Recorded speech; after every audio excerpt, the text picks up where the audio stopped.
take away from the fact that you see her in the hood or anyway, he's like, damn, she's bad. But in the back of your head, you're like, damn, she dated blah blah. Yeah, right. Yeah. Versus a bad girl that she may only date a certain, maybe like two dudes out the year. Right. So you know, like, yo, if I Ghana artist, Nigeria artist. You're 100% right on your point. But when you look at the industry, it seems like all these items that you listed, right, has never been done before. It just started. But somebody got to do it. Nigerian artists, to be honest, are no different than Ghanaian artists. But then you just said they just got to do it, and they don't know how to proceed that. Once again, I hate to be biased, right? Like, people have to really get out of it, and that's why you can see that most successful people across the board, they're able to transform from being an artist at different levels of the industry because they already know that. Jay-Z can be an executive. They didn't give Jay-Z an executive because he was just a rapper and you're like, yo, Dame Dash, go. He was a businessman. If that was the case when Dame Dash left, he would have been done. He was more prosperous without Dame Dash by himself. So it's like he knows, so you're not gonna, he can delegate a task. It's like me knowing how to work the computer, like, yo, bro. Hey, what's your day now? One for say, me what in your dry like wash and wear. If you are now creative, evidence your time, then never go drive for the wear. Hello, welcome to AbowosoPodcast with Papa Shanti 2021. We had a great 2020 on this show. Had special guests come in and we discuss on topics. This year is gonna be more exciting and bringing in a lot of information from the topics and the discussions that will be on the table. I hope you had a great 2020. It was a very sad year for everybody, and if you made it to 2021, then you doing great. We will kick off 2021. Let's go. Attention, on dit quoi là-bas? Ouais, c'est le moment. Okay. Il faut m'écouter bien. Ouais, je vous salue tout le monde, quoi. Tout le monde. Hey, allez, salut tout le monde, quoi. Salona au quotidien. Yasikano. Hey. Ana. Sarana ukoyano. Abowoso ana. Sikana ukotiano. Abowoso ana. Kana ukotoyano. Abowoso ana. Awareno. Abowoso ana. America brabano ana. Abowoso ana. Hey, awoyo. Abowoso ana. Eka brabano. Abowoso. Well, on today's episode, we will be discussing more and focusing on music. And I think my past two episodes, I had this great gentleman here, goes by the name Gold Coast Town, Ennis, Gold Coast Town. Yo. Charlie, what's up? What's going on, man? Slow motion, man. Like you said, man, if you made it to 2020, man, you definitely ahead of things. Yeah. 2020 was a shit show. How was 2020 for you? I mean, my family wasn't affected, so I was like, that was good, but I lost a lot of friends, COVID, the whole, you preach it to the choir. Everybody went through the same thing, so. Right. But yeah, we started 2021 strong. I mean, as long as we here, man. Give thanks to God. Yeah. If you ain't for making it. If you ain't dead or in jail, man, you winning. Yeah, definitely, man. Last time we discussed on the music impacts in Ghana. I think most of the comments, a lot of people from Nigeria were trying to understand because the dialogue was in Chi. Oh yeah, okay. So I mean, this time we want to divert more and focus maybe 90% of the conversation in English. We did. I think we got to a point where we were stretching the nail on how Ghanaian artists act when they come to America. But today we want to discuss and look into the impact of the diaspora. As far as the music on the world, or African diasporas in around the globe affecting the music industry. Oh, okay. And let's focus on Ghana, and then we could spread our wings. I mean, from the beginning, I mean, you can kind of, we've been affecting music from the jump. Right. You know what I'm saying? Like from the beginning, people always, even like producers and whether they sample our music or whether, I know artists that actually go to Africa to record, right, just to get a different kind of vibe. So just to get an influence. So we've been, but it's just that I think now it's just a bigger shift. It's like a bigger shift because Afro beats is like a recognized genre across the world. Right. And when you speak of that particular genre, you're speaking of about 4 prominent countries, and we happen to be one of them. Right. So we automatically are spoken of with that genre, especially with these where you have like artists like Beyonce collaborating with Shatta Wale and stuff like that, and that's on a different scale. So, and with that being that collaboration, that's why I was arguing with somebody not the other day when it came out, and they was like, "Yo, what you think about the Beyonce album?" And I was like, I feel like it's my opinion. I feel like it's a little bit culture appropriation, meaning that she sat there. If you are a fan of Afro beats, right, you like Shatta Wale, but anybody will know who the man is this moment. Right. If I said like who, it's like when you talk to somebody, you ask them no matter what time it is, what time of the year, like who's your favorite rapper? Say Tupac. Like he's dead. How can he still be a favorite rapper? Like you haven't listened to nobody since Tupac, like right yeah. Yesterday. So it's like she picked all the top artists when she could have been in the country and actually searching. Like she could have got. I mean, he's popping now. Yao. Yeah. He could have got different artists that it's the streets that you know. Correct, yeah. So that's the only part that I feel like they should like just actually go to the country, be with the artists of the country, listen to the radio, talk to like people around, like who is popping, build with them.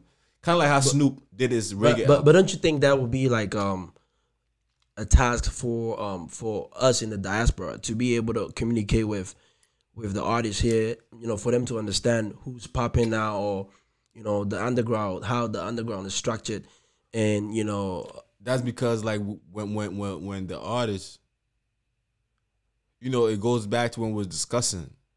You have to know who you are. You have to know what you have in order to even go in the industry. Right. Because if you're an artist, right, and I say I'm a record label. Right. If you know what you have, and the record label say, "Here go 1 million." Yeah. I've been trained to know not to take that 1 million. Now, somebody that, they got rent to pay, they've been living with your mama, they got roommates, blah, blah. Now, it's going to get to the question you asked. They're going to jump on it. It goes back to knowing who you are. So if you know your worth, you're like, yo, I know nobody's going to give me 1 million for free. So if you give me 1 million, I know you're going to make more than 1 million. That's why you're giving me 1 million. Correct. So I should know what it's worth and be like, yo, I'm worth 1.5. So I'm not budgeting 1.5. It's the same way with the Diaspora. It's like when they collaborated with Beyonce, I'm sure Shatta Wale did not have no stipulations because he's scared, one, that Beyonce gonna be like, man, you too difficult. I'm just gonna get Sarkodie or Stonebwoy. So whenever, and this is a lot of situations with a lot of artists, whenever these artists want to do stuff, they don't give them, like, if I'm an artist, I'm like, yo, if I'm a Ghanaian artist and my genre is in Ghana, I'm not doing nothing with you till you come to Ghana. Right. I'm not sending you nothing. But I mean, I think I kind of agree with that. Looking at our music industry, it's not really grown to a certain level where you can have that negotiation or deal power. It is the power structure. It is, but people are scared of how to present it because you made a song with Beyonce, a beautiful song, right? Great song, right? Beyonce's gonna play that song. She's probably gonna move on to the next phase of her career. Let's just say she said, "I'm gonna do a reggae album now." Yeah. So now, when she gets to that reggae phase, she forgot all about Afrobeats, blah blah. Yeah. But if she actually stepped in Ghana, ate the food, felt the music, saw the way people driving, arguing, the dialect. She's now it's part of her now. Right. So she's gonna be talking to people, and that's how you spread the culture, because with that, they be able to talk about it in a different light. Right. But people, like I said, to go back to your business, you have artists that are not on any way, shape, or form on Beyonce level or even on making millions, but they will tell you, hey, if you come to my studio, I don't want no smoking. They have these things that they don't care who you are. But I mean, don't you think it's because of the way our music culture is set up?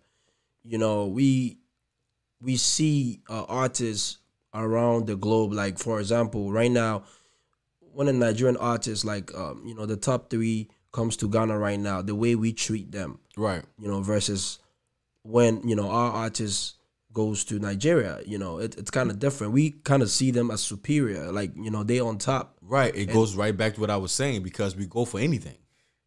Like,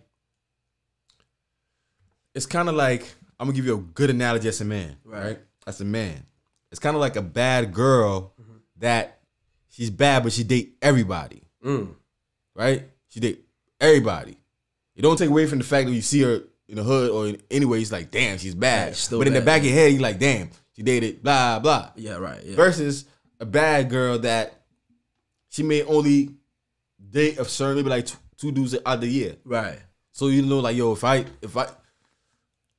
Ghana artists, Nigeria artists, we go for everything, so our value is not as heavy. So it goes down. It goes down. We do anything, we take any sponsorship, and it's like what you associate yourself with is what makes your brand.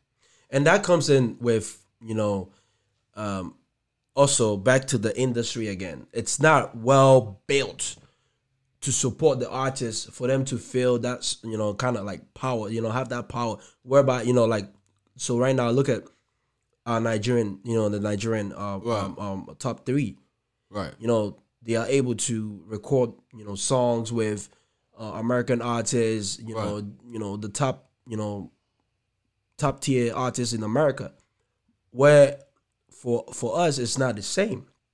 So when you look at that itself, it's kind of like last time when we spoke, we did discuss about the finances, right? The who's gonna back them. And today is like, do we think the diaspora, like people like us here in America, can we help change it? For example, if there's a Ghanaian working at for BET, for MTN, MTV, right, for all these industry like companies, right? Right. You have the expertise. Right. Now, is it up to us for us to use that expertise skill set to go back and then help develop a better structured industry? Not really, because when people say the music industry, what is that? What is that music industry to you? I mean, to me, I think it's a culture. When, like, for instance, in Ghana, if we want to describe a music industry in Ghana, right, it should be a culture, a way of life for the music acts. So whether musicians, whether a costume designer, whether like just everything, having things in place so people can benefit from their talent. Right. I mean, for me, I see the opposite way. Like the music industry, how, like I said, people take music very lightly. Right. You can rap, you can sing, you can do whatever, and you feel like it just stops there. You feel like you make the music, somebody's supposed to do the rest of the work, and then you get paid. You are supposed to create your own music industry. Because that's what I'm saying. If you don't know, it's a movie, right? I forgot the name of it, but it was these guys, and they were conquering all these different risk or whatever, and they were climbing the mountain. And to climb the mountain, they visually see where they're gonna put their hands each step. So they say, I see the path. Right. It's 4 individuals. One say he sees the path, one say he does not see the path. Right? So in order to go there, he sees exactly, if I go here, I'm gonna put my hand in there. He's seeing the whole thing. That's how it is with music. It's like, I make the music.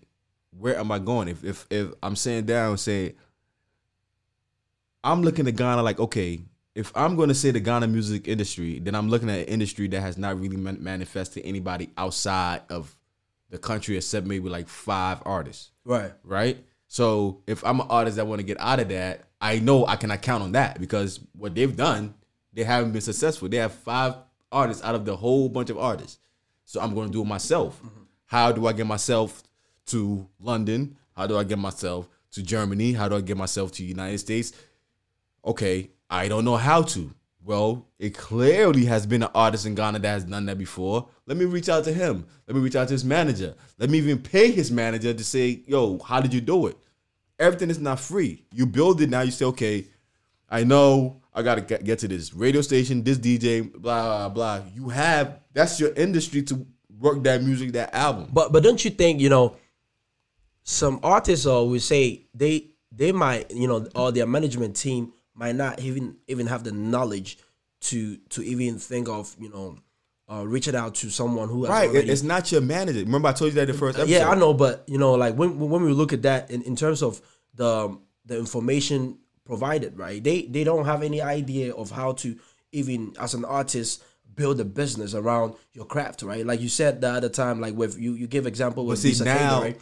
I don't mean to cut you off, but I have to cut you off because to say that it's a poor excuse. You have a phone. Right. You have your phone works the same way my phone works in the United States. You can get on YouTube, you can get on Google, your phone works. So that's what I'm saying. People don't do any research. They feel like, if you look at my I didn't just wake up and I collaborated with all these people, whether it was either production or interviewing or doing promotion or some kind of marketing work. Everybody on my page has fallen within what I just said. I didn't just wake up with that. I had to apply myself, right? Yeah.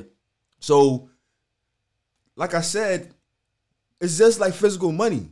If I put physical money right here, right, and I say it's yours, you are not gonna let me count the money for you. That's true. Yeah.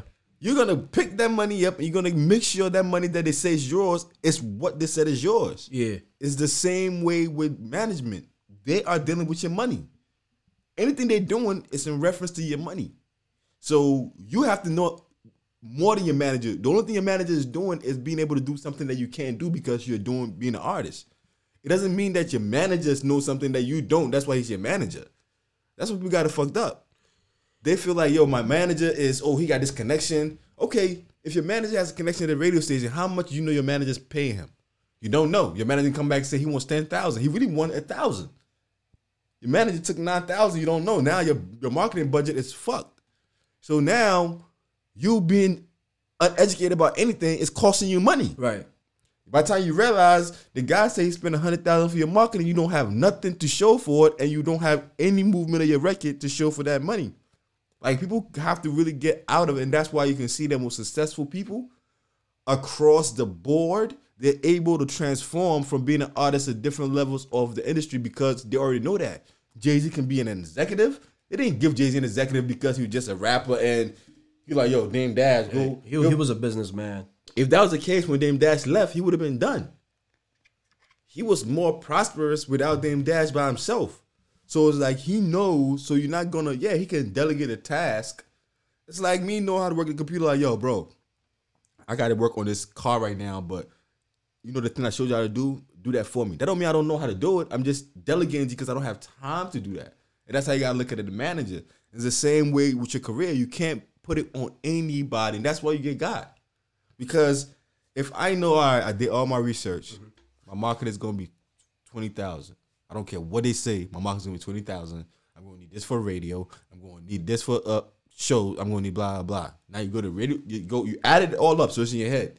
You go to the record label. They toss you a number. You're like, I know my number. I know what you're giving me. What are you talking about? Right.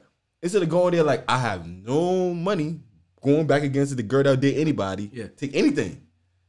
All right, cool. Just give it to me. Now, 5 years later, we have to hear the sad story of you not having no money, how the record label was the devil. You could have done all that before. Sometimes it's easier to take the escalator, but it's worth it to take the stairs. But, you're 100% right on your point. But when you look at the industry, it seems like all these items that you listed, right? has never been done before. It just started. Bro, but now. somebody got to do it. Nigerian artists, to be honest, are no different But than artists. then you just said they just gotta do it, and they don't know how to proceed that. Once again, I hate to be biased, Right. but if Bisa K-Day just left on Christmas from doing a Christmas American movie, But that's what I'm saying. It's all Bisa's deal. I don't know. More information about, Right. but it could be a link up in someone in the diaspora where like how Shatta Wale's featured. How Beyonce featured Shatta Wale on her Right. album, right? So let's say it was a link. Give me an artist that's coming up right now. Yo, Tog. Okay. Yeah.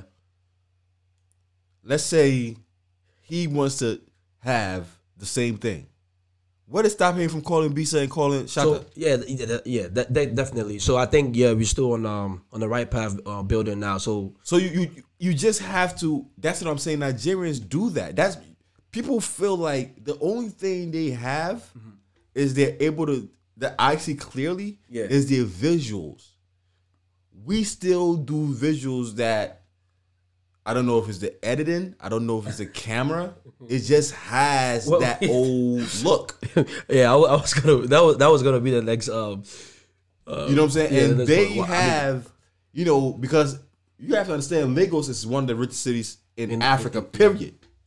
Yeah. So you have that working for you, and they use their resources. You get what I'm saying? Like they go to London, they collaborate, they do all these things, and you have to move around. They're not going through a door that is locked to you. Right. You're just not doing your due diligence to go through that door. That's why I really my approach was really a no bullshit thing, because I feel like if you did, and I always use Bisa, not because he's my friend, it's because of Bisa sings a type of music that is hard to market. Correct, yeah. High life. High life is like, you have to be like us where we know the conjunctions and all that, so we can actually go back and enjoy it. But these young dudes is not sitting there listening to it. The girls are, because it's the majority love songs. Right. So, but for him to find ways, so if he can do it with that going against him, why is Yao Tug was doing a popular genre? Because drill is really the music. So you already there. Yeah. So what's stopping you from? I saw Empire. My friend Tina Davis put Yao Tug on there because Yao Tug did something with someone in the just a few weeks ago. The dude from London, Stormzy. Yeah. So with that right there, you have you. So for me, I get excited because I'm like, okay, if she put my stuff on there, she is my everything. Every connect that she has, I have. Correct. Yeah, I'm calling her. But that's why I was saying that people from in the diaspora, we got the bigger links. Right? No. But listen to what I'm saying. Yeah. She's in Ghana. Okay. Yeah. She is here. She's an American, right? American manager. She managed DMX. Yeah. She is huge. She managed everybody. Yeah. Tina Davis. Tina Davis is a person that used to manage Chris Brown, and on the low key is the one that caused the fight between Chris Brown and Rihanna. And you said she pulled Yao Tug on. Oh, she didn't put him on. The video that they were doing. Right. She put on her Instagram stories. Oh, okay. Yeah. Right. Mm-hmm. So this lady recognized you and put on stories. So now your team needs to reach out to. Not even your team. You. Correct. People need to stop doing my team. That's the big thing. People like being big. Like, I want my team to do this. My manager will reach out. No. So I want you to tell these artists something about them needing to be able to open up. I saying like always focusing and trying to like direct their their management with team. The camera, look, bro. To be able to like you not big. Don't ever think you're big. I always tell people that'll be a downfall. Right. Think about it in every aspect of life. Mm-hmm. If you go to Home Depot, right? If you have the most fucked up experience and you argue with the reception lady, and she said, I'm sorry. And then you see the owner coming down. The owner came down and said, sir, I'm sorry this happened. Which one has more effect? The owner talking to you. Mm-hmm. So when the effect of you talking directly to people has a better effect because they're like, wow. It's almost like when people talk about Jay-Z, there's like when I went to Jay-Z's house, I opened the door and Blue Ivy opened the door. And they're like, what the? Because in their mind, they thought the maid was going to open the door. Yeah. So that is already an impact on them. Like, oh, God, this nigga's really normal. Yeah. Contact that person. Yeah. You see Tina Davis contact, hey, Tina, I saw you show me love. Yeah. You build with her. It gets to the point something needs to be done. She say, you know what? I'm going to have somebody reach out to you. They going to talk to you about Tina, you know, that day I'm going to busy, but, you know, Castro's like my right-hand man. Right, he knows everything. You know what? Yeah. This is DM, this is number. I'm going to brief him on everything. He's going to talk to you. He's going to let me know. Right. That's it. But then you're still not leaving it. You bro, it's your business and your money. Like I said, if I have money here, your eye's going to be on that money, making sure you're not leaving the house. You making sure wherever you go, you know that money, your eye on it. Yeah. Your eye has to be built because people will find every chance they get to fuck you. Yeah. Because at the end of the day, they're looking at like, if you getting 1 million and I'm your manager and I'm getting 10%. 10%, yeah. I gotta find a way to get more than 10%. Right, yeah. So I need to like. It's like somebody that work at your job that, they're like, all right, cool, you give me this money, but we have batteries here, so I'm never gonna buy batteries ever again. So I'm gonna take the back. They're gonna find ways to compensate for what they feel like they need. So if your mind is not on there, 2-3 years now, you're gonna hear a great situation, they're breaking up. Yeah. Because you fucked up. Yeah. Definitely.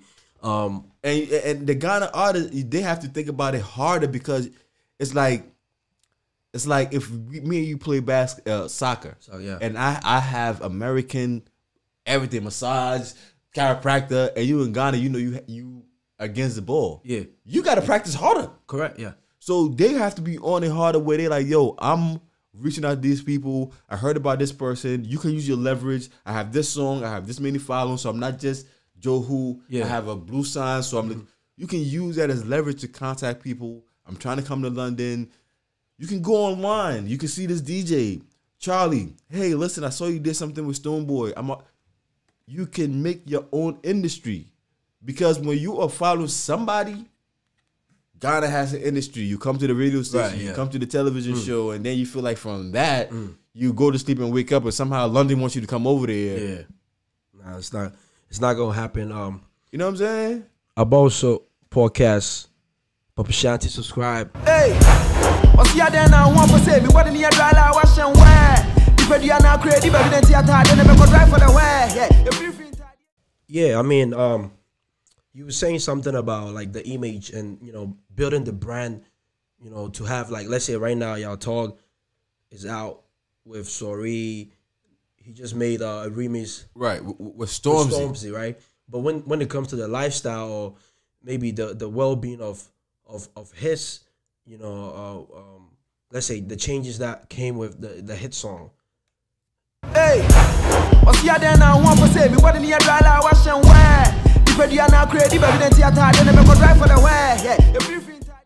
What I was trying to say is basically. And it doubles back to what we're saying. Yeah. And that's the world now. So once again, and let me make a disclaimer. I don't know y'all talks pockets. I don't know what he making. Yeah, this is just I hope he making I ain't never met him. But is with the world, people are more concerned with perception than what reality has been. And one thing you know about me, I tell everybody, man, like I am more concerned with money. After family and God, it's money. There's nothing else. So you don't play with your money. No. So for me, think about it. What sounds better? When somebody walking in the club and nobody know who he is, but they say, yo, he got money though. Like, yo, that he got money. The appearance. Versus somebody walking in the club, everybody know him, but he leave in a Corolla. You feel me? Right. Like they praising him like he like, and that's what people has fallen to, is like they focus more on the perception. Yeah. And you have to monetize your business because perception is only going to last for so long. You just a hot nigga for now. There's going to be another hot nigga then, but what's going to happen to your money? Yeah. If you do not take care of your business when you that hot nigga and making all that money and you just focus on being famous, what happens when the fame goes and you didn't focus on that? Now you broke and the fame gone. So you got to focus on your business. Like you have to monetize. If that's my song, I need to find out when Both radio stations play it. How does that translate to me getting paid? Who is paying me? What's my publisher?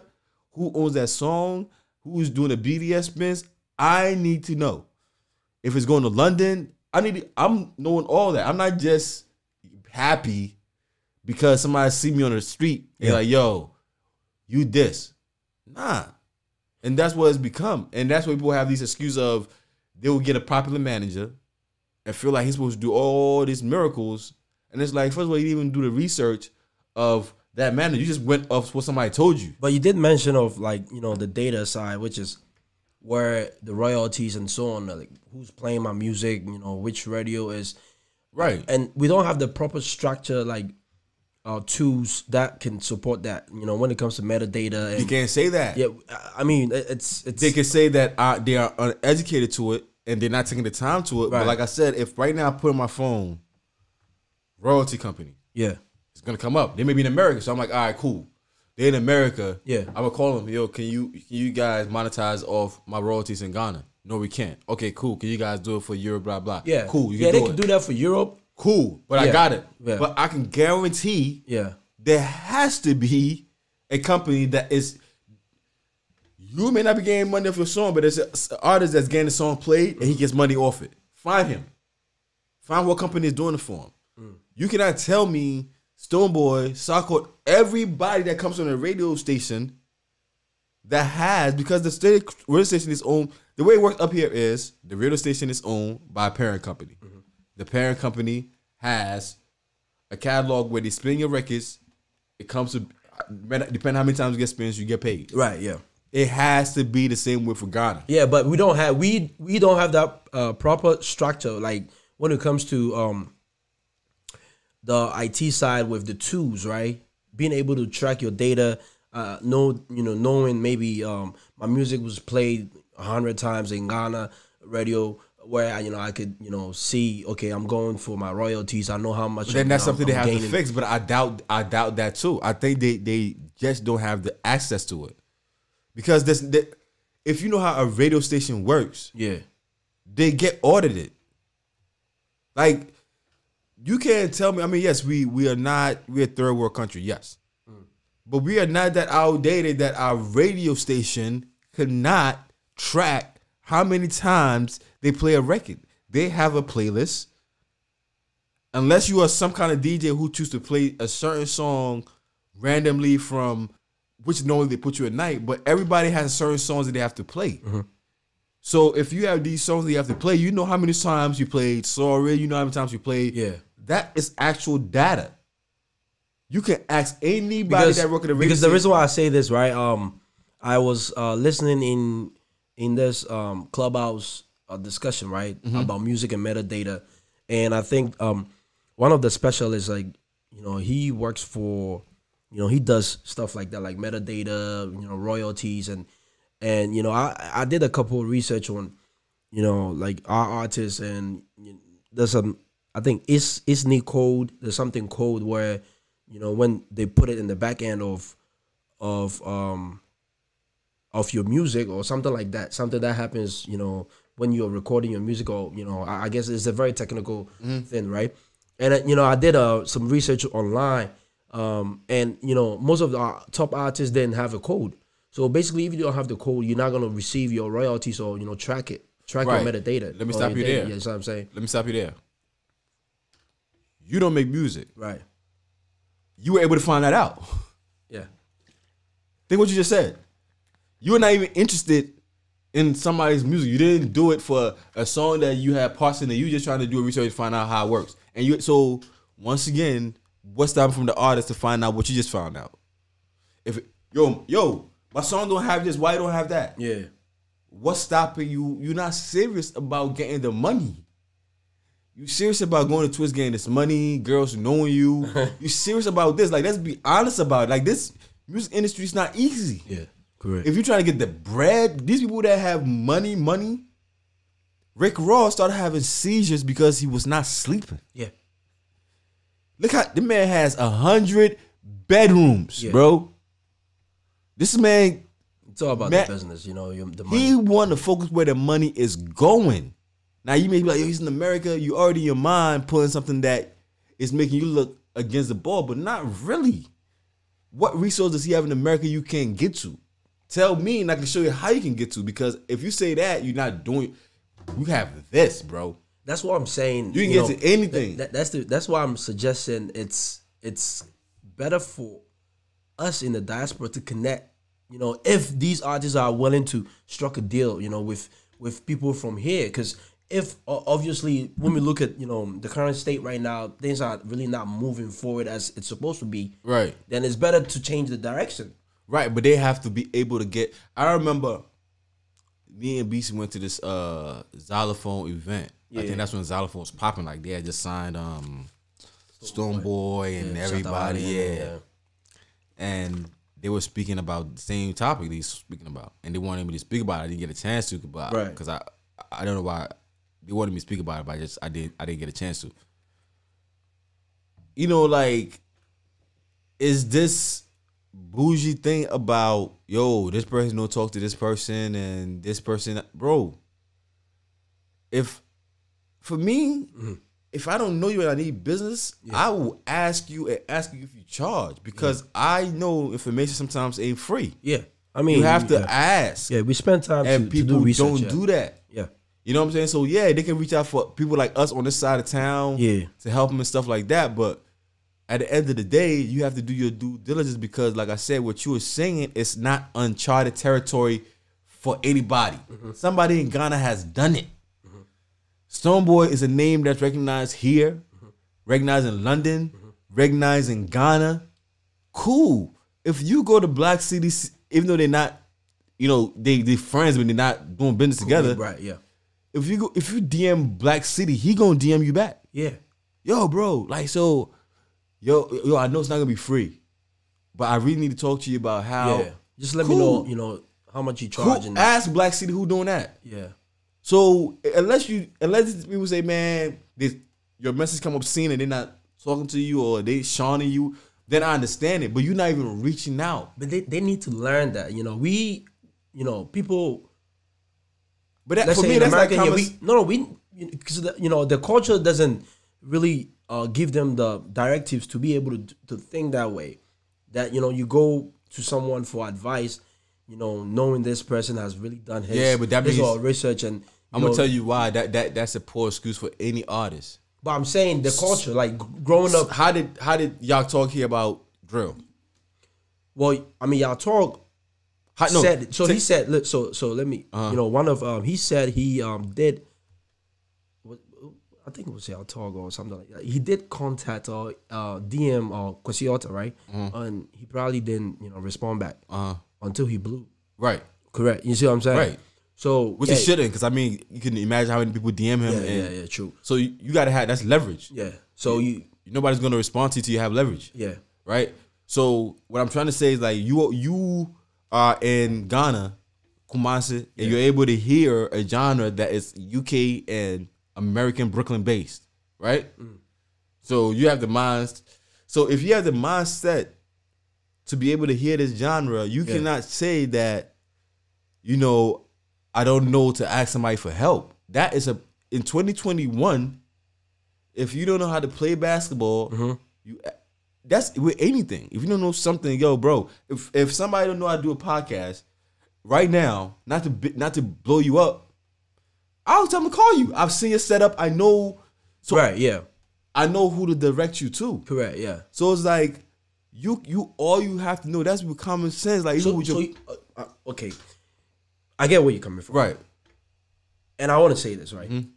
To me, I believe that our culture also plays a part when it comes to, you know, trying to go to people for information.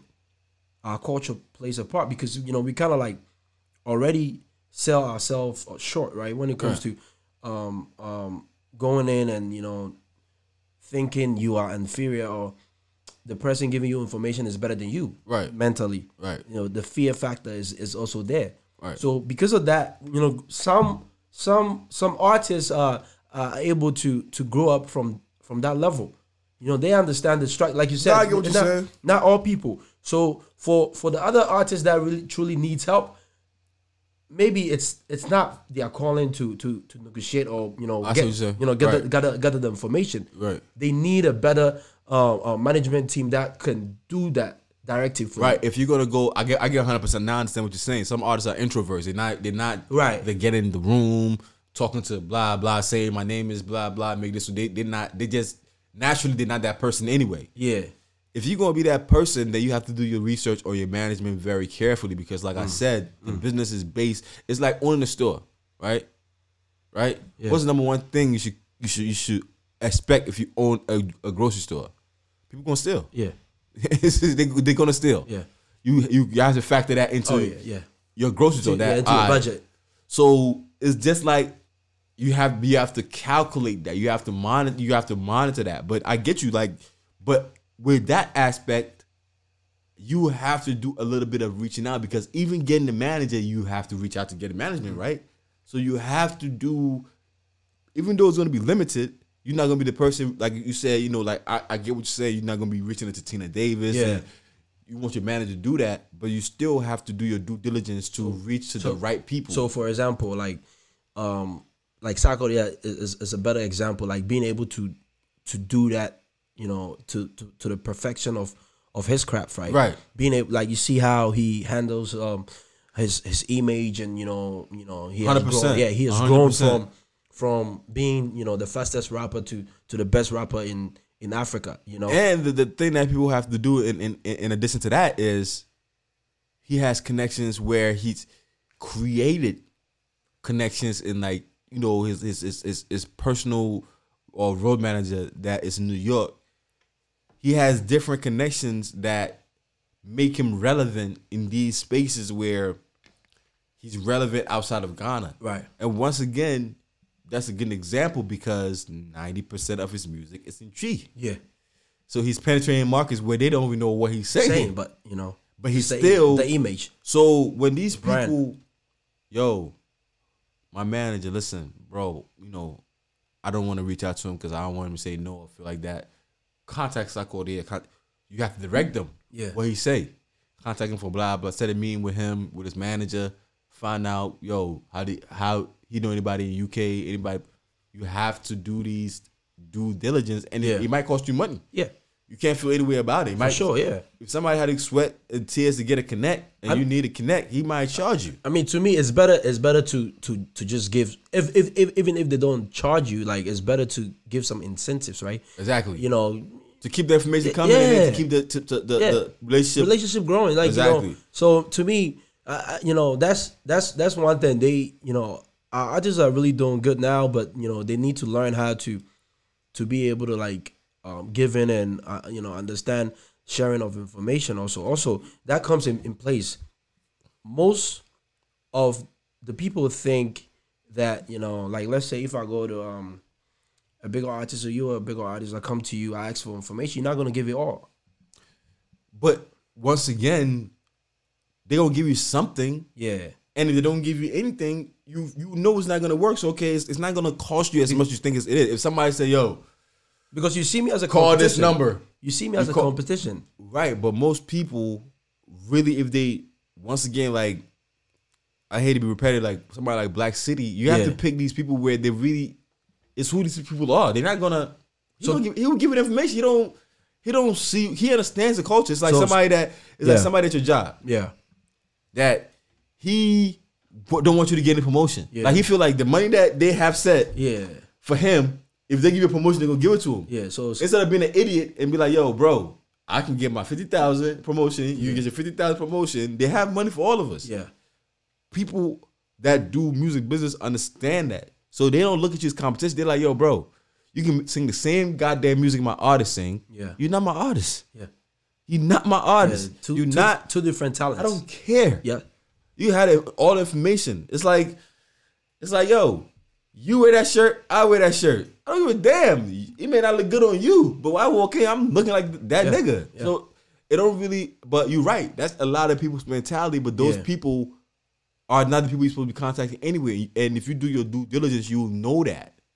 You clearly, they have certain things that, you have certain instincts about certain people that, like, I'm not gonna ask you for that. You know what I'm saying? Certain things. True, So you know, like, yo, bro, like, I'm not asking them. The way he move, I don't like the way he moves. I'm not even going to ask him for anything. Yeah. So, but, you know, once again, too, it's like you have to do the rule of numbers. You just don't ask one person to rely on one person's information. It's like getting a quote for your house. Yeah. 3 people come and you know what the actual number is when you average it, because one might give you high, one might give you low. So it's like you have to really. I want us to. I don't know if you heard about the little riff between Shatta Wale and Burna Boy. Nah, I heard about the little joint between him and another Nigerian artist. Davido, yeah. But I think I don't know, but I saw this online, this video. Burna Boy, Grammy Switching Siciano. Shatta Wale played a vital role in his life. With that Uzara track now, Ofichano. That track shot Burna Boy to fame. But what was it? It looks like the industry is not aware. And as I see him, so we don't want to give him that credit. Because I remember how Burna Boy was following him in Ghana. Yes. No, he came here. He stayed here for like 5 months. I kept him, you know. Give him a house, car, everything, you know. So, and that time, like, he was struggling, you know. Yeah, but our industry don't want to, like, accept that, you know. And the man respects me for that. So I think what he's saying is true, you know. Right. So my people should know, you know, if I don't go to Grammy, people should know that he went there for me. And that is a Ghanaian celebration. That is an African celebration we need to, you know, put our feet to and celebrate, you know. Martinez. But you should know he's going to have a problem with that. Yo, so basically, I think Burna Boy is ignoring Shatta Wale's text message calls and so on. I think, of course, he's going around, you know. Of course, like, I'm not saying what he's saying is not accurate. Right. It's always, you know, like, these people, like, sometimes, man, these people try to represent something, and you can tell, like, they're not really about that life. If you're a street dude, you don't make comments like that. Right. It ain't what you say, it's how you say it. You could just say you helped them or blah, blah, in a different way. Shouldn't go. You give them a car, a place to stay, and all that. I doubt you would have really prevented Burna Boy from being Burna Boy. Right. Burna Boy did not. Yes, that record was big in Ghana, maybe in Nigeria. But if you go to Spotify, you go to iTunes, you go to anything Burna Boy related, that song is not in spins like African Giant. Yeah, but he's saying before African Giant and right, you know, all the hits. In order to say that, it's like saying right after that song, he made another song and it catapulted him. Right. African Giant came out way later. You know what I'm saying? Yeah, but he had songs before that was big too. And he had songs after that was bigger. So it's almost like the whole thing of So what Shatta is saying is like, you know, you my bro, right? Right. You my bro, and then, you know, I said that about you. You know, I'm expecting you to, like, you know, just call me and then, you know, we could talk about it on the side, right? Right. Instead of you going around telling people, you know, other stories and so on. You know, who are you speaking about now? This is from what Shatta Wale, you know, said in his live Instagram. Right. We could play that, but it's listen, right? It's two things that was said in the interview. Just play me. Yeah, the interview, right? Right. That was said. And I agree with you with the kind of, like, you know, you as Burna Boy feeling, you know, I mean, why would you say this, right? You know, we boys, when I come to